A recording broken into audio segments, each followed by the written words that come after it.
giờ đó này cái Adventist nol bùi hiện cần chiang lo này anh tiếng đó thuốc thung lui là thuốc thung thay Adventist atam zo kia nên cần chiang lo à nặng này chú thuốc thung lui này anh tiếng hiện thuốc thung lui cho anh nghe tí tất cả thuốc thung thay cho anh nghe tí tất cả cần sang lấy thầy lòng thế nó cần soi phiền lấy thầy chỉ nó này kiếp kinh thuốc thung lui nghe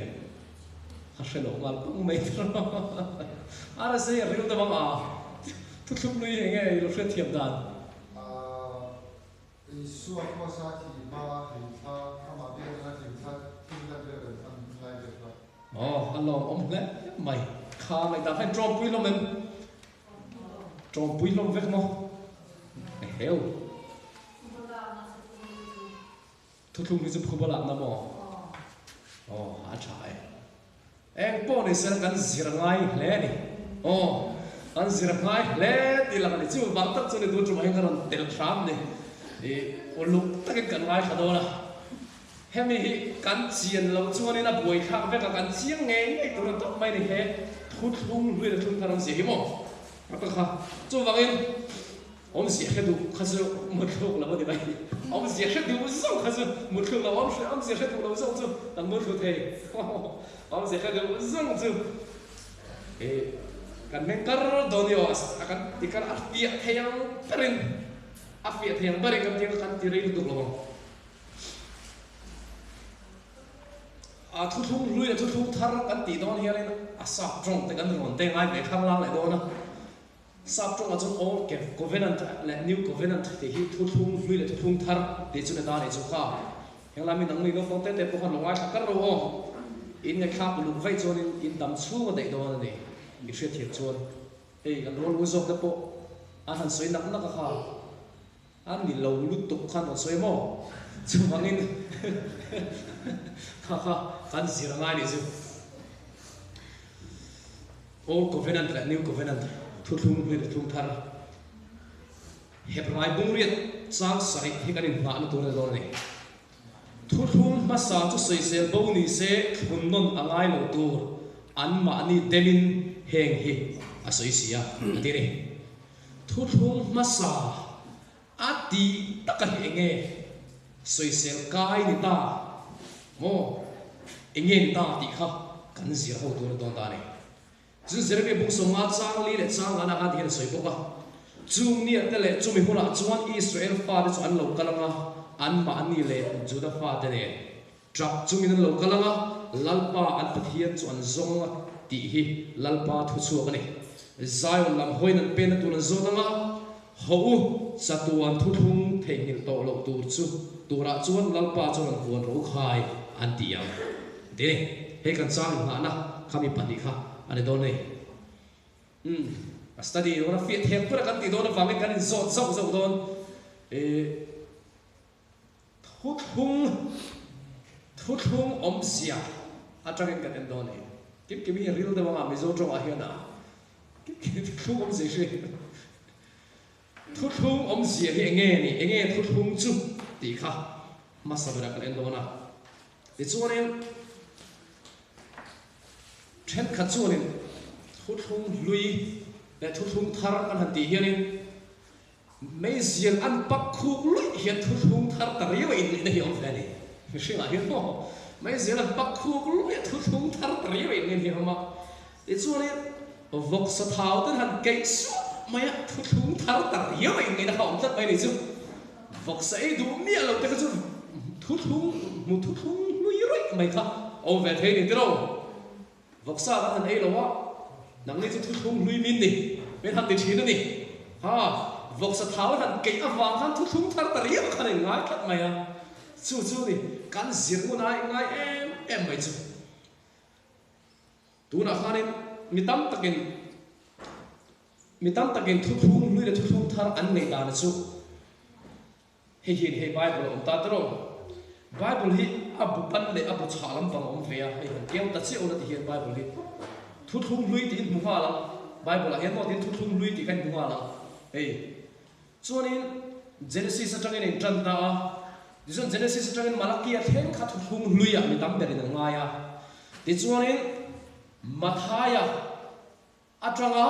thu puan kha thu thung thara an ngai ni mi tam ber chuan in chu an nei dan thil ne thlen khat kha ani ver thina dro ma chuan ani an put pero đâu vậy tổ ai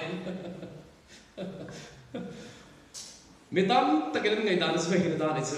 bu cha lắm bằng cái thu thung lui ăn ngay bu bắn lắm bằng cái thu thung thara ăn ngay này ví dụ như check khát dụ như cross mà lắm bằng zong kha thu thung lui này cross tu lắm bằng zong hin thu thung thara này anh đi về thung bốc này hết lại à đây sẽ soi dan để udah khan em khát tiếng để udah khan em soi anh ông bốc này chứ em đó này lên thu thung lui để thu thung thắt dia mizo trong lệ lên hisap trong Bible là anh tiếng nghe gì Old Testament là New Testament tiếng gì cái này thì cho nên Testament thì chú testimony thì ở trong ông cái này cái bộ testimony cái soi phô ta đó cái testimony cái soi đón cái làm tí chi han cái thu thung cái soi đón cái tí na niệm anh đi lâu đó cái testimony cái soi đón cái tí chuan anh tí na ngay cái tí chuan cái làm buông chuộc đón và thiên này cái nín tổ đàn cái làm soi chuộc đón tí na này sắp trong Bible Old Testament tí lệ New Testament tí in siết khăm mizo trong anh hành lệ liên hiến thu thung lui thu thung thắt cái lệ linh ta đấy mai này chứ cái nó cái thiên đó kể mình ăn lệ linh khắp cái lệ ta đều này chứ thu thung lui thu thung thắt tí sắp trong anh Old Covenant và New Covenant tí đấy này New Testament Old Testament tí cái thu thung thắt thu thung lui cái lệ linh lệ linh đàn tur đi tất cả chuan in pathian in buồn xuống lui zo tí lệ pathian in buồn xuống thar zo tí lệ linh tur này adik tất cả chuan helaya Bible lệ linh tu chân lệ linh đàn hết về lộc to lộc tết lệ vàng in anh bồi ta nuôi mai này ole Bible hút lai về rồi gin thu thung lui tí nó soi về ngay rồi Genesis trong cái kia hi pathian lệ khát thú tí nó soi chuyện này là lý số hút lai bộ khăn mò pathian lệ khát thú tí nó soi chuyện thu thung lui tí nó soi ngay rồi này thu thung gì cái nên đó này thu thung gì chú mi pa mi emo ai tama mo in kara thu del kil ne thu in tiam ton na hi thu thung chu ni a chiang zo kan kan to na hey he mi te pa te tu le tu nge ne kim le bial pa an tiang kim le bial pa de nge ne lo chu thro state ta sa hin a romantic the ri ma lo chiang shi na state ta si mo chu bangin an lu le shi ni hen ka ria ta chuanin mi pa hianin ti hian ni ta ne chu kim ne na chuan ho kim an ti sap ani chu zoi te khan ta zap de ka ti an lo lai de lo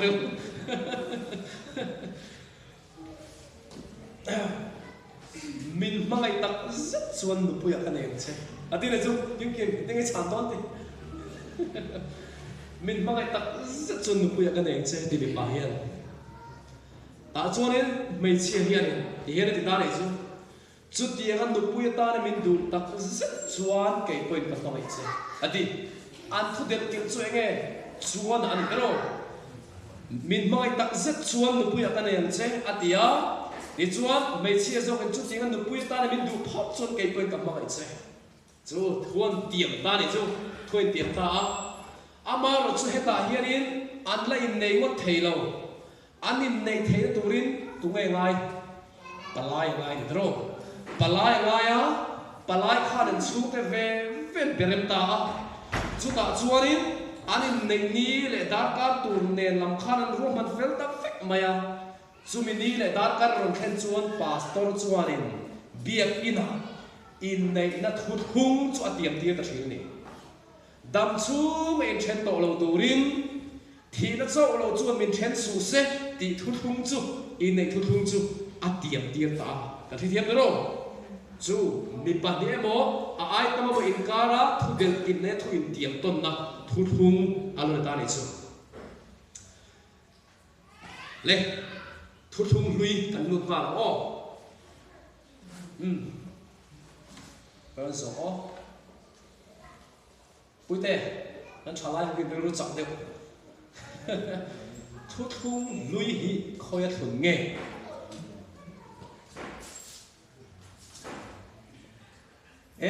ni le thu thung lui hi tu le tu in kar thun nghe mà thiên này mi sinh kim kim amen thêm ta dik thọ khát thọ đi rồi dik chút dik thọ khát thọ mà sẽ dik phong kim lâu mặc giả sống nga hồ mặc giả sống nga thế mới tin nghe mẫu xia mốc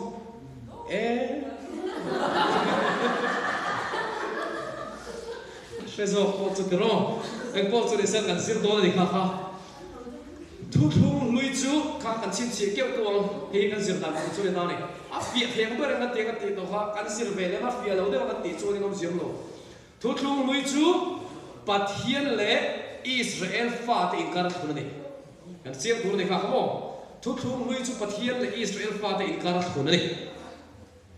thu thung mà sao chú xây xây đâu đi xây thùng nó ngay đâu đi tắt này lại thu thung mà sao đi tắt cái bắt hiện lệ Israel phá thì cả thằng này cái này dọn nó lại chuyện năng khá kan sian na o tu na tang chuan hemi kan zir zo tang chuan in Bible study puite kan te thei to ha ang rs fetkemen nang pai chu zir ti tu ni la kan do pak te ne na i soi thiam nge ngai aki thu thu ma sa soi sel bo ati tak hi soi sel kan ta tak hi pathian le Israel fa te in kan thun ni Exodus bung so pakwa changa atanga chang na khe na o chu wang ka thui ngai thak tak zeta ka thu thung hi in pom chuam khovel nam zong zong zing hi ka ta ro than bi in ni ang khovel pu pui ka ta an sia ti chuan ka ta pui thiam chi nam thiang lim in ni ang ti in shrilang che heng thui Israel pha te nei soi tur chu ani ati pathian in Israel pha te kha apeta ni ti chuan in tin nge ro soi ka ti kha ka thui in pom phot chuam khovel nam zong zong zing he kata na ro than bi pui thiam chi nam thiang limin niang chi thum ma offer ani ka thui in pom chuan ati hela tang walin min mangai tak zet chuan atiang de chi khan hela hianin pathian kan Israel fa ka thui in pom chuan khovel zong zong kata nam than bi kin ni don ani ati ni chu ma sera direct in a khit lawang direct in khit lawang tu kal tangin nge khit Moses kal tangin khit ni Moses kal tangin Moses ne na khila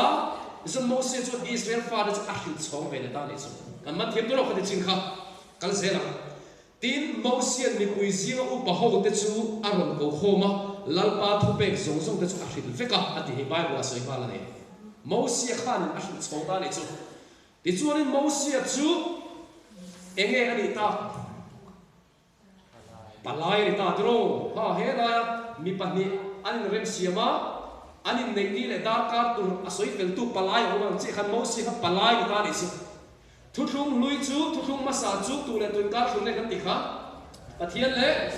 Israel fa den kar thun ani le an kar chu tu nge palai ni ta Moses khati chin boy ni thleng ka thele ta dro kha kan chin chi leang Ichuanin Exodus bung som pakua bok khanin tin mipui ho zong zong chon lalpa soyang zong zong te chu kan ti zelange ti in aw rolin an chang dual durla ti mo ha chu tianga lalpan nam thiam min pui thiam chi ro than bi ka min than don phot chon lalpa soi zong zong chu kan ti zelang an ti aw rol do chuan lo chak lo du nam than bi ni khamo Israel fa de kha ti chuanin Moses ni pui te thu soi chu lalpa a khil le chonga ati chu ani kara palai na athok ta chan chan chu Moses chuan ti chuan Moses chu azuk kala lalpa thu zong zong le ro ral dan tur zong zong te chu mi pui ne la azuk soya tin mi zong zong chu lalpa soi zong zong te chu kan ti ange ti in aw rol in an chang dual dol ani he lai kim kimin chu ti ang na pui ta na min du phot chuan ke pon I love you atiang de phan ke pon ka mong ai che tiang de phan he la ya pathian nam than bi ka min than don phot chon lan pa soi zong zong chu kan ti se la tin an chang le be ta thu ni chu ka ka Moses pathian hil chong le ta ni chu ti chuan ni thu thum an nem nge to ta an thu thum chu Exodus book of Nipalia tin thu thum na bu chu ala a mi pui ta shia da chu na chiara an ni chuan lalpan a soi zong zong ta chu kan ti zela mi ti oi tak kan ni zela an ti a chu di chuan Moses thi sen chu ala a mi pui te chu a thea ngai te ulal pan he thu zong zong chung chang thu in ne thu lo thun to thu thun na thi sen ni hi ata ne chu thun thunga an thu thung chu an nem nge ta engin nge nem nge la ran thi sen nem nge ta ni chu ena o an ke le thu thung ma sa chu Israel fa le pan hi ni kar khun ni dro ti chuan an in kar palai chu Moses ni ti chuan an thu thung chu eng thi sen nge nem nge ran thi sen nem nge ta ti chuan he an thu thun na mun hi khoi mun nge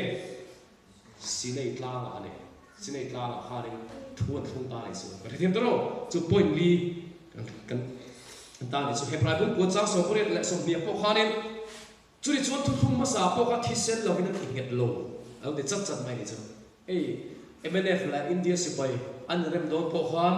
in rem na sa ui tan te om kha an thu thung an rem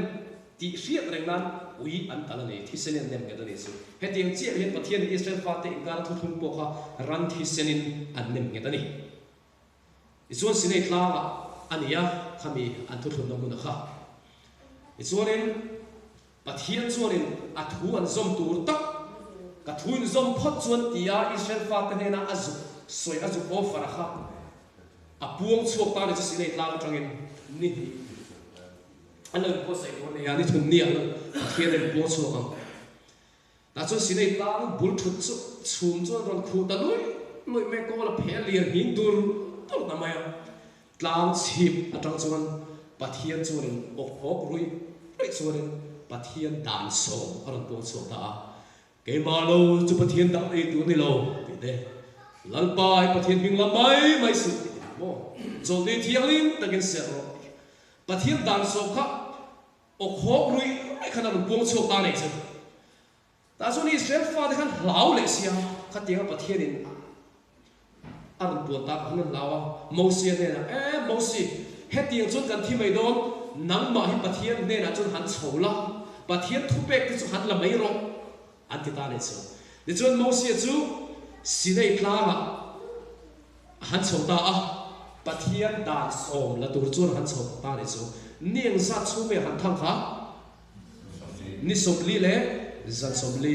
han thang ta ne ni som li le zan som li han thang ta ne chu pathian thu pek Israel fa den kan zomang an ti tak akha khami an zom tur tak da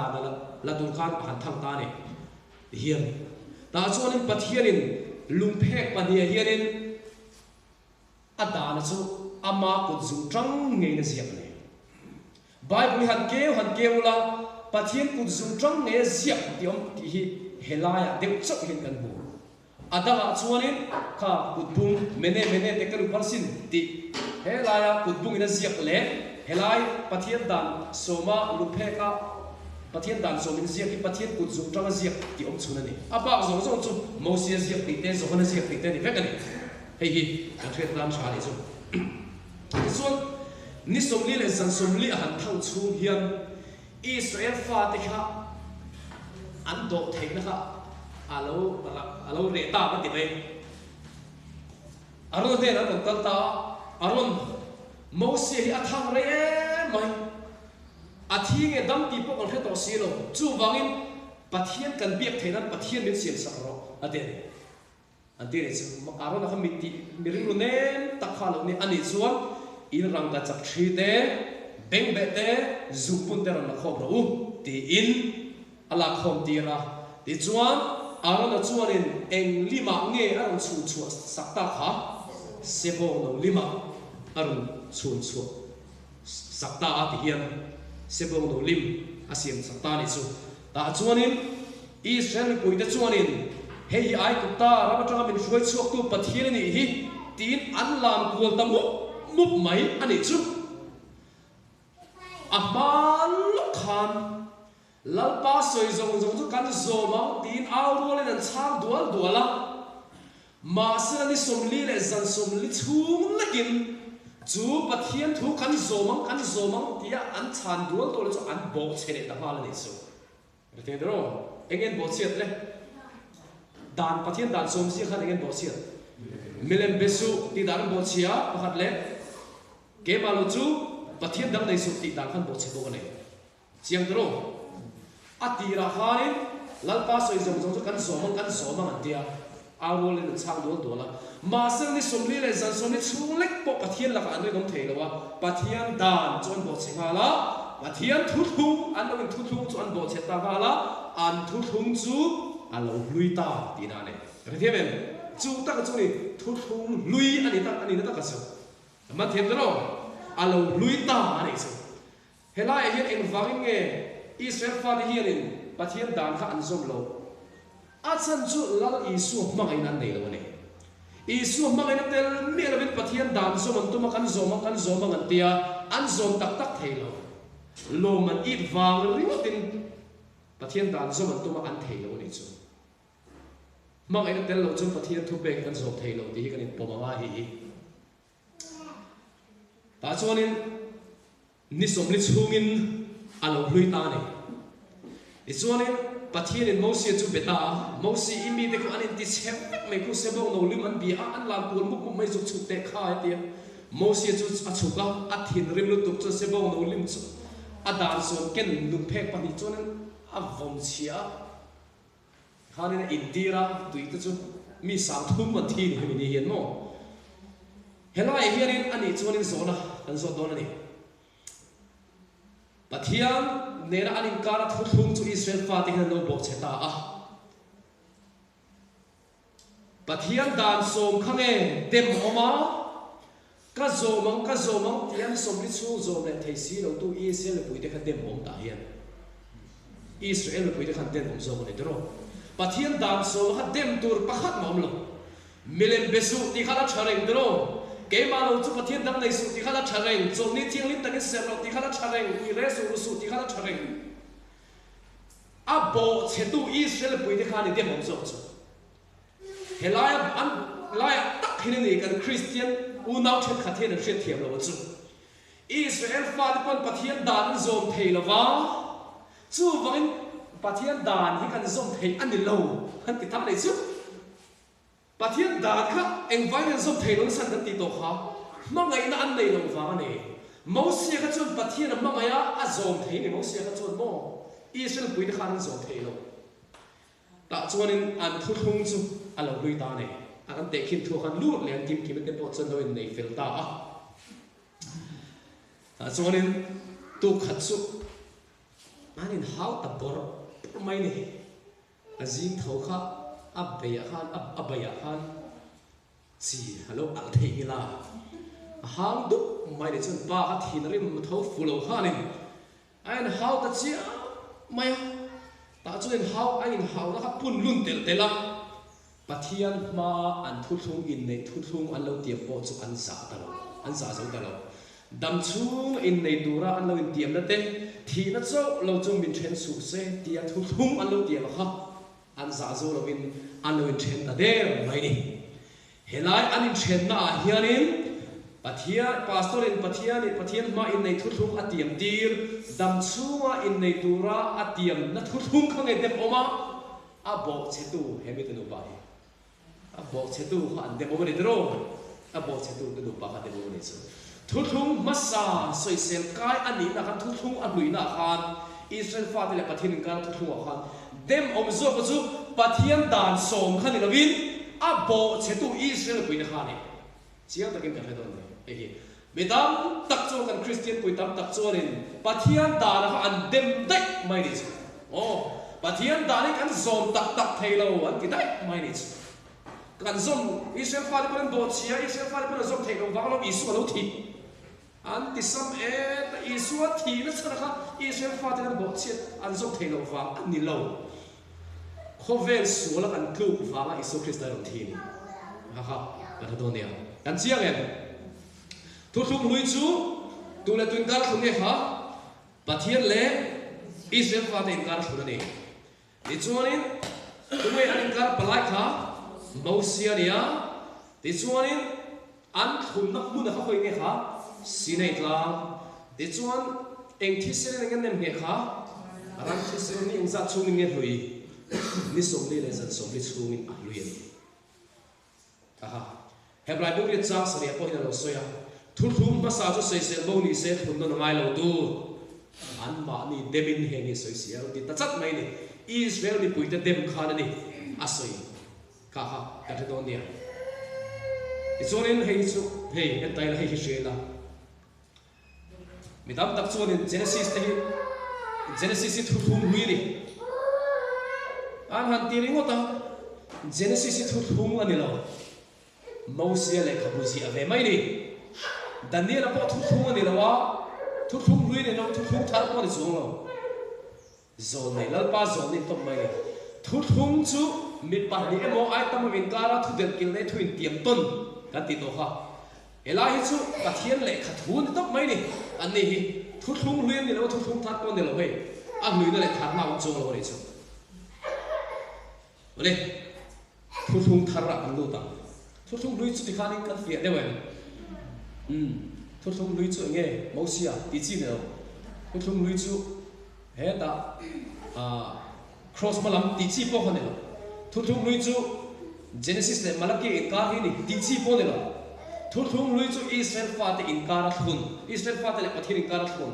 ni som li le zan som li chu lo lui ta Israel fa te at bo chi da pa nga lo lui ta kha thu thum lui ati tak chu ta ni chu thu thum thar kan en do ne nge thu thum thar pui te thu thum thar nge soi thai hem soi thiam har de ma kan zia to ni khata kan zia ba na chan chu ni ta Jeremia bung som thum pakhat chang som thum pakhat atanga som thum pathum na han ti hin kan gowa ngai te ni te chu lo theng don ti hilal pa thu chu ka ni chung ni te chon Israel chung te le Judah chung te ne la chon thu thung thar ka sia bang aro de ta an tha tu te ai kut taram atanga roi chuak tura an kut ka chel nia ka thu thu nang khan ni lovin an tar ho tu ka ni chungin ka thu thung chu an bo chia ti hilal pa thu chu ka ni ti Israel fa te ai kut taram atanga ka roi chu ne ka thu thu nang khan chu ni to don lo ti Israel fa te he ta thalera om la ya thu thung ni china ka soi kan sia so ta chia khati yang khan ni lovin ati an ni chu an bo che malu tu te ni chu chu ni nuwa Israel chu te na thu ka thun tu ero chu hi ni ti hilal pa thu chu ka ni an chu ri la te ka thu pe ka da nga an thin lu ka zia bokong ke hi an pathian ka ni nga an ni chu ka mi te an ni anga ti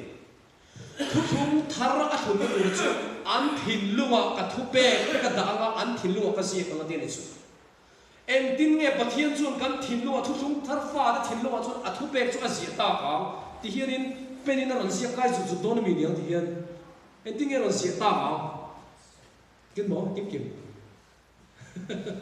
soi chui nei ni ro en amo kore thon khat bung so khat chang som pi pa na kham chu tiang pokasan ri ei zo no po chu ala ka he no he ka thi se na thu thum thar chu ani in a piang in sia deng nan he hi ti chin ro ati kha ati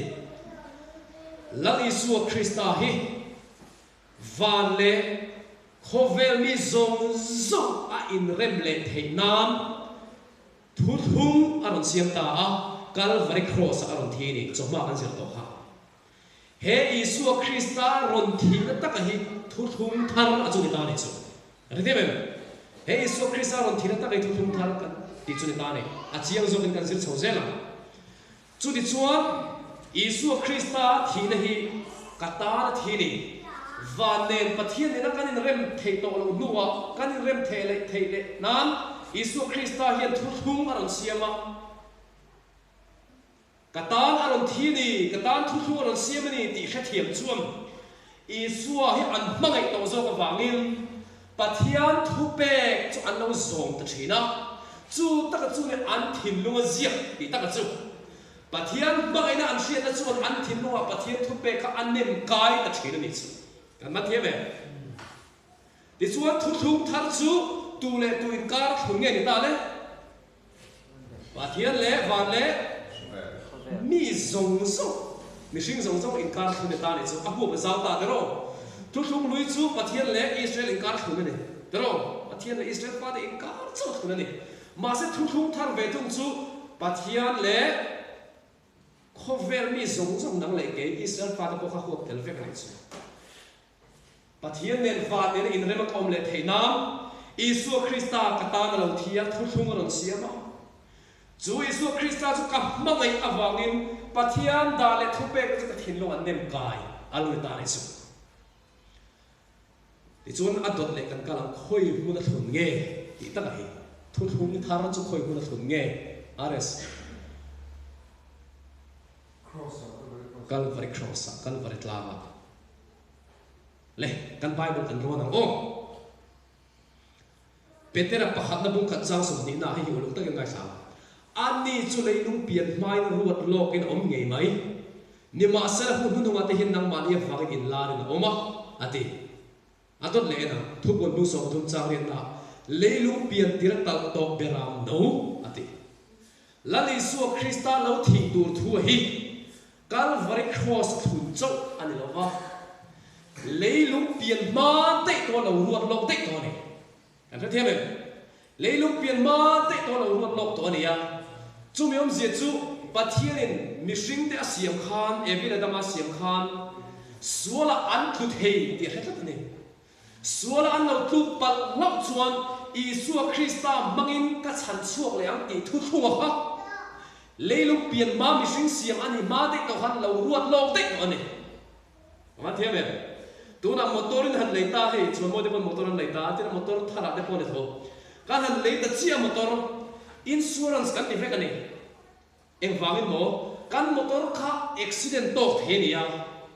accident to vai chuanin kami insurance ma khalin kan claim le le fe kan reti mem chu tiang chia chuang bi sing te evile tamate pathin siam kham Sual an tu thei ti ria an tu vai chuan Isu Krista mangin ka chan chuak le ang ti kha thu thum kha lo thun lok lai to ne chu tiang ani chuan thu thum lui nge ma sa thu thum thar ama sa tong zo ka nei chu are sa heme thu thum lui ai thu thum thar ama sa tong zo ka nei chu leilung pian ma te to Isu Krista lo thi tu tu e lo lok le dei to ne hey chiang ta ke ngai hey chu alo thi to ni ti alo thi tu thu chu e vile da mate sula an han tluk chia kham thera ilo to na ya sula an tluk chia khan Genesis bung thum chang so ba kan sia chuan an sual tlan su an ni le nan Isu Krista he ala thi do ni ti kha an ne da shil shil ni ma ni oh shil shil ni ta hala ti chuan evile damade chuanin chu Isu Krista in a chan chuak le don ani ti chu an rin zialan tirnan choma ha man zer to don ha ma che ha man zer to beram no ina ni thoi ta thile beram no ani thoi ta beram no mo ma chen ter han zai chia thisena ron chuak ta buat buat maya khatir ron chuak chia khan an mit ha a eng diknia mo an ma ni suala wangin Isu Krista ala ula thi don ni ti kha an van mit tha thiam ta chu Isu Krista an mangai em an ai thi tu Isu Krista mangai em awang chuam pathian thupe angin evile damate an lo nung thei ta ni chu an thiam do chu wangin an ni hau zong zong helai ni amala pa mi zong zong yen Isu Krista ala thi don ni ti lan ti ma in thoi na beram no mangai in thoi na local puingat ngat maya cross Isu thi ma khan local puingat ngat mai ni chu ti chuanin helai cross ma pa mi zong zong po hi eng wang nge chan da man niang Isu Krista in ati sak mang fakin chan da man do ni thu thum thar awang chon chan da man do ti na ni chu ti chuanin thu thum thar fa da thin lunga chuanin ti hian korin thon ni lung thum chang thum na le khatui ziak ni lo pathian lung thara wa ziak zo lung phe ka ziak ni lo ti sa thin lung phe ka ziak zo chu in ni ti chiang takalan ti an sia ati ni chu thin lung phe ka pathian da le thu pe chun nem kai alo ni do ni tu na hian hanin ngai to o thin lung phe ka pathian thu pe nem kai ti nge om sia niang tan ti chuan tu na hian biak ina hianin hey uma ka ma hianin sangkhat a thau palta nei chu tu mai dong lo wa chuang vet lai la tu man an sha don lo ti khre ni lai la tu man min sha lo mar chu khati lai ta khan ka thin lo wa enge lo rusu ti kha aron lang tu kat mai ni chu thin lung phe ka pathian dan ziak ti chu nan da nei Pathian mang ai nei lo ho chuan an rumaya an lamaya amar zo pathian mang ai kha chiang to tu de chuanin an ru thei lo re ngani kha ama ni soin omma sala ma ni zo nu na po pathian da le thupe kha an thilung an nem kai ni awangin an bo che thei to lo zan voi ne hian kan thilung pe phe ka hian pathian da le thupe kha nem ka ni ve to em kum sang ni le som ni tu na hian in January ni zan nge nili dro nili kan oma kum sang ni le som ni January nili kan om angwat awangin thung thar fa an ni ti na ni lo thung thar fa dik tak ta thin lunga chuan pathian da le thu pe nem kai om chi oh ruk sim thei kala sim thei lo wa ui re ke tual tha te pathian dang biak te chol ni ser te kala thei lo ani chuan ke ba hi thung lui fa ala ni ina ala ni don ni ana te ben thung lui le thung thar ni ne hi a bulam ani lo wa cross palam le cross dulam po ni lova kai ma ni nuna hian ani sabari helaya enti akatia happy zong te po ho po hi cross palam te po hi evila da ta tiam kham beram no an tal si ham lali su krista an ayra thi tur kha an vamit kha thiam ta cross lali su ala la thi don ni ti kha an ba thiam ta Chúa Giêsu Christa an ai thi tur chu an bangai em awangin pathian da le thupe chu an lo zom da ani chu voi an ni hau zong ko kha thung thar fa an lo ni vek ra ke ben cross malama omma sa thung thar fa ni vek ani amar chu kle min kan pathian biak dan form chu ai ang lo dewa an ni kha chu Isua alo la thi don ni ti lan tir nan kalven put beram no mang tan lo in thoi thina ke ni chu ti hianin pui thia biak buk vela kan zilai khan mang te khanin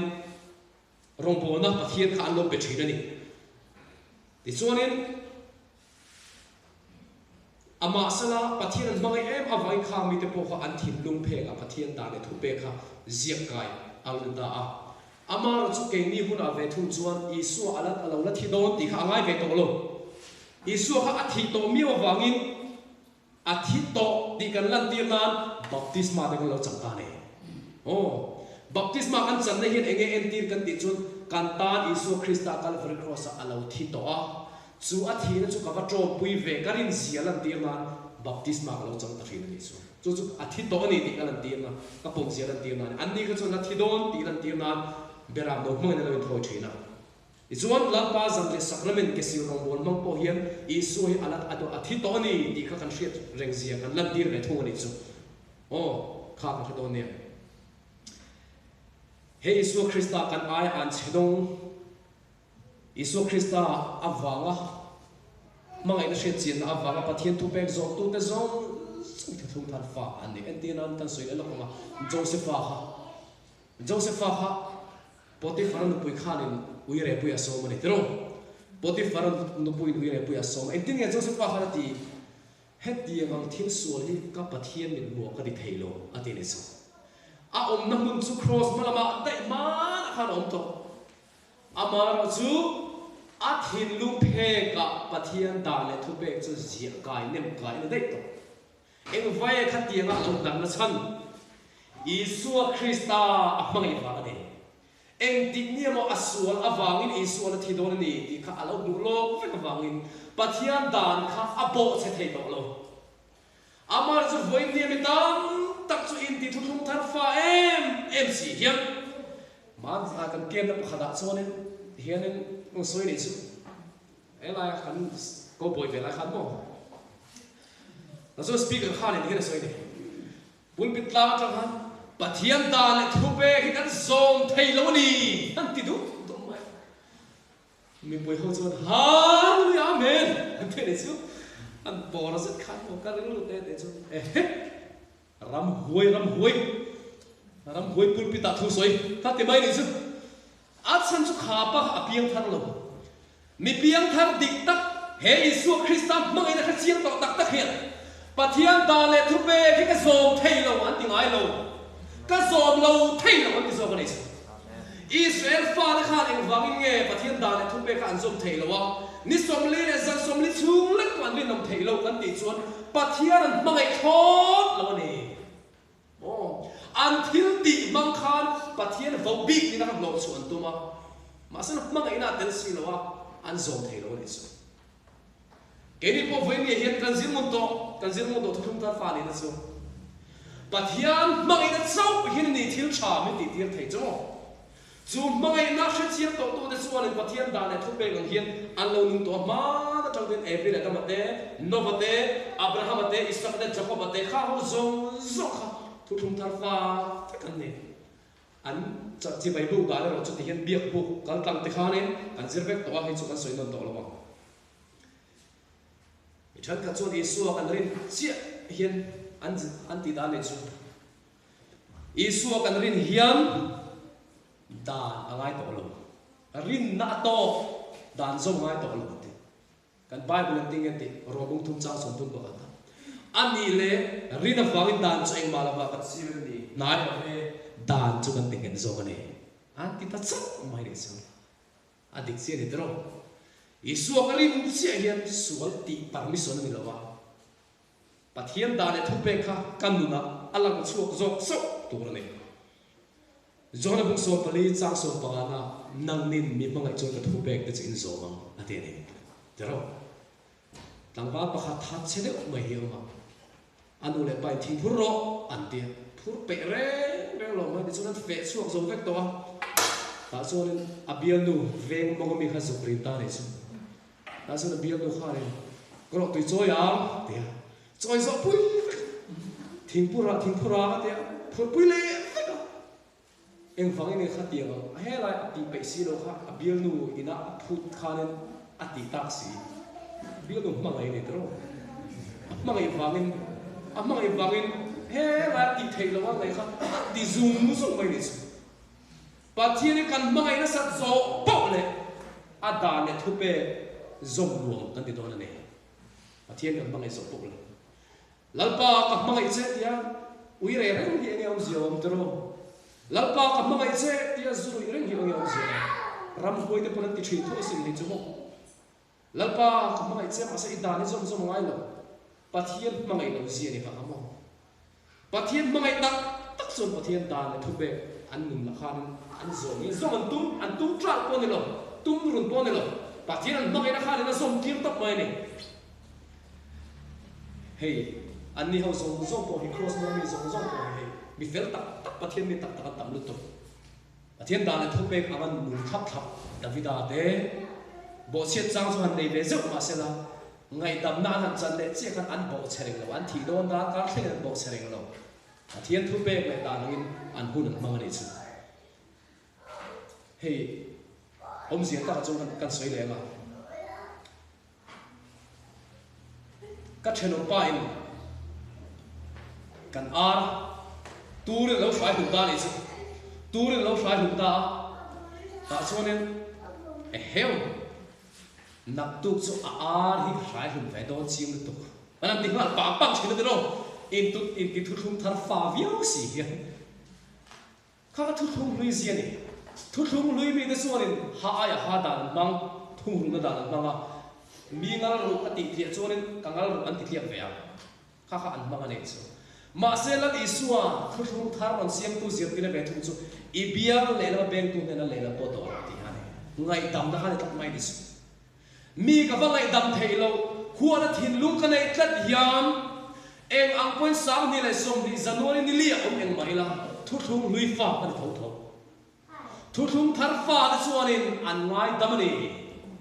an mel ma de mo chu thu thum lui de thum tar ni ani abulama ni lawa cross mala dulam pon ni lo kan nu na zo ke thum hui la thum thar ni chu a om ti chiang takin ka re do ne heng mang te hian kan chi bai bu da kha stem min ai nang lo de le ka an ni chu la thi do an ti ke chu la thi to ti share ngat ke sil ro bolte hian lal pa zan ria sacrament de kan lo ti thrin ni ole ato kan kharang thum hui la thum thar dang lam na and on khai kena on thu thung lui chu tu le tui ka thung ne kha Pathian le Israel te inkar thun ni thu thung thar chu tu le tu inkar thun nge kha Pathian le mishing inkar mi zong zong ti chuan thu thung lui chu tu le tu inkar thun nge a inkar han tu nge palai kha Mosia ani ta a thu thung thara tu nge palai ni ve ta le Isu Krista kan palai kan pui thiam alo ta ti chuan thu thung lui a khan khoi nge khoi thun nge kha sinai thang thun ni thu thung thar ve thu khoi thun nge khoi amo ti mo oh leilu pian ma in thun no de to ne leilu pian ma tal to beram no kan ti khamo leilu pian ma lo thun dei to ne ti chuan in an ni le thu thung lui kha khoya nem nge nge ni kha sinai tlang nem nge ni thu thung thar hi khoi nem nge nge kal khoi tlang nem nge ar ni ta chawani la thun dei to kha kal khoi tlang kha thu thung kan nem nge ta chawani ti chuan thu thung lui hi eng thisena nem nge nge ni kha ran thisena nem nge ni ya thu thung thar hi eng thisena nem nge nge Isu Krista thisena nem nge ani be thu ni Rồi thêm rất là việc khác. Thế cho nên